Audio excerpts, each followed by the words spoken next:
সকাল সকাল আজকে বাড়িতে অতিথি আসলো, স্পেশালি আমার জন্য গিফট নিয়ে। অনেক তো হলো ঘোরাফেরা, এবার চলো সংসারের দিকে মন দেওয়া যাক। হ্যাঁ, ঘোরাফেরা অনেক হয়েছে আর আমি কিন্তু বাড়িতেও চলে এসেছি, কিন্তু ঘোরাফেরার ওই যাওয়ার ভিডিওটাই আমি একমাত্র তোমাদের সাথে শেয়ার করেছি।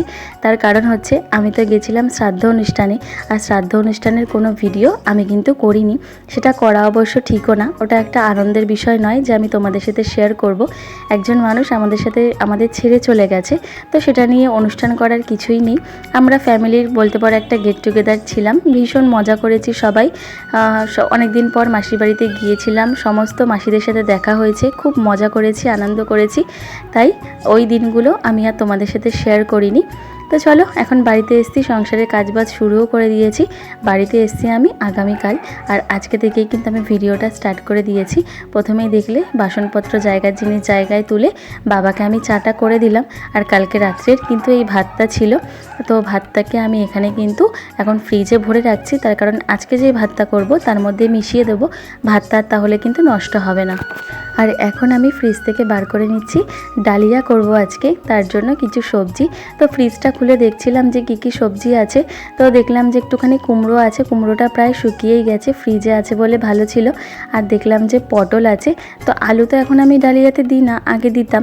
তো আলুটা যেহেতু স্কিপ করেছি, তাই কিন্তু এখন আমি ডালিয়াতে শুধুমাত্র কুমড়ো আর পটলই দেব, আর তেমন কিছু দেওয়ার নেই। আর এই যে দেখতে পাচ্ছ, সকাল সকাল কিন্তু আমাদের বাড়িতে অতিথি চলে এসেছে।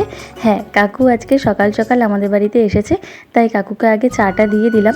আর কাকু কিন্তু আজকে গিফট নিয়ে এসেছে আমার জন্য স্পেশালি। তার কারণ হচ্ছে আজকে আমাদের সাথে মাঝখানে একদিন ঘুরতে গিয়েছিল, প্রায় অনেক দিনই হয়ে গেছে, কাকুরই একটা বন্ধু আর একজন কাকু। তো সেই কাকুকে আমি শেয়ার করেছিলাম যে আমার বিচি কলা মানে দানা কলা খেতে খুবই ভালো লাগে। তো তার জন্য কাকুর বাড়িতে গাছ আছে, তো সেই কাকু মনে করে আমার জন্য স্পেশালি কাকুর অফিসে গিয়ে আর কি সেই কলা পাঠিয়েছে। তো তার জন্য কাকুকে অনেক থ্যাংক ইউ। আমি জানি না কাকু আমার ভিডিও দেখে নাকি, তবে উনি আমার ভিডিও দেখতো, তা আশা করি যদি দেখে আমি ওনাকে থ্যাংক ইউ বললাম তার জন্য, যে মনে করে আমাকে দেওয়ার জন্য।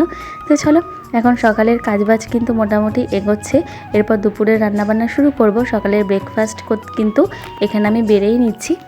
আর আজকের ভিডিওটা আমি এই পর্যন্তই রাখছি। এখন আমি ডালিয়াটা খেয়ে নেবো সবার আগে। না একটা আলু ভাজা নিয়েছি মানে ভেবো না যে আমি একটা আলু ভাজা দিয়ে ডালিয়াটা খাবো, আমি এর সাথে পাঁপড় নেব, তাই একটা আলু ভাজাই নিয়েছি। তো চলো, ভিডিওটা এই পর্যন্তই ছিল। ভালো লাগলে চ্যানেলটা সাবস্ক্রাইব করো। টাটা।